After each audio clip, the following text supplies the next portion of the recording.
សួស្តីអ្នកទាំងអស់គ្នាថ្ងៃនេះខ្ញុំមានមេរៀនថ្មីអឺសម្រាប់បងប្អូនដែលគាត់ទើបតែចាប់ផ្ដើមរៀនភាសាចិនដំបូងណាអញ្ចឹងពាក្យដែលយើងនឹងរៀនក្នុងថ្ងៃហ្នឹងគឺងាយស្រួលទេអ្នកទាំងអស់គ្នាឥឡូវយើងចូលទៅមេរៀនរបស់យើងទាំងអស់គ្នាពាក្យទី1យើងអានថានីហៅអញ្ចឹងនៅពេលដែលអ្នកទាំងអស់គ្នាចាប់ផ្ដើមរៀនភាសាចិនដំបូងអ្នកទាំងអស់គ្នាតែងតែរៀននៅពាក្យនីហៅនឹងឯមុនគេអញ្ចឹងនីហៅគឺមានន័យថាសួស្តីនីហៅសួស្តីនីហៅម៉ាតើអ្នកសុខសប្បាយជាទេនីហៅម៉ាតើអ្នកសុខសប្បាយជាទេ我很好ខ្ញុំសុខសប្បាយជាទេឬក៏ខ្ញុំសុខសប្បាយជាធម្មតាទេ你叫什么名字តើអ្នកឈ្មោះអ្វី你叫什么名字我叫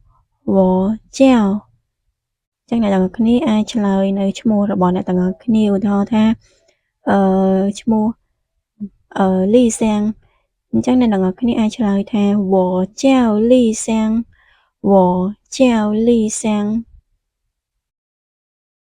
ឥឡូវយើងចូលទៅកាន់ឃ្លាបន្ទាប់ទៀតឃ្លាបន្ទាប់នេះជាការបង្ហាញនៅអារម្មណ៍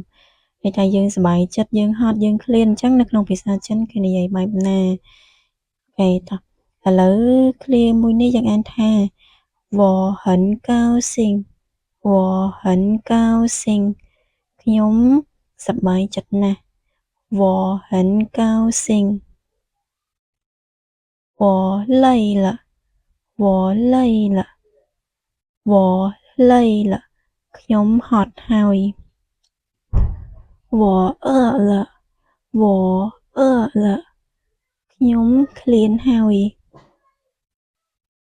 好吃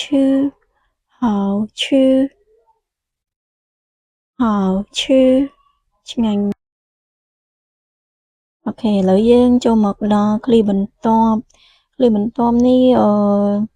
ឧទាហរណ៍ថាអ្នកទាំងអស់គ្នាទៅទិញអីវ៉ាន់ឬក៏ទិញខោអាវទិញអីអ្នកទាំងអស់គ្នាចង់សួរគេជាភាសាចិនអញ្ចឹងយើងនឹងសួរគេថា这个多少钱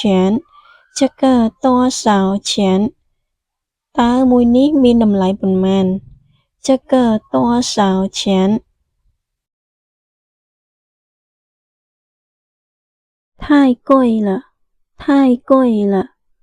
太贵了